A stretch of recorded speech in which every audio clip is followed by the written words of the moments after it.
సైన్స్కి రిలేటెడ్గా అంటే చాలా మంది కూడా ఇప్పుడున్న యూత్ కానీ ఎవరైనా కూడా ఎక్కువ సైన్స్ని నమ్మినంతగా ఈ గ్రహాలను నమ్మరు.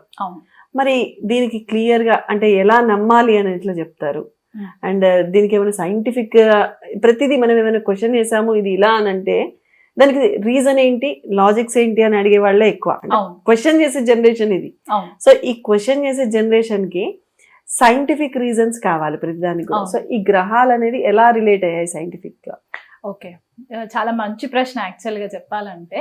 సో మనకున్న టెక్నాలజీని మనం కాసేపు పక్కన పెడదాం. ఓకే, ఇప్పుడు జనరేషన్ వాళ్ళు ఏంటంటే బేసికల్ గా క్వశ్చన్స్ ఎక్కువ అడిగే జనరేషన్ లో ఉన్నాం కాబట్టి మనము మన సేజెస్ అంటే మన మునులంత బ్రైట్ అయితే మనం కాదు కదా.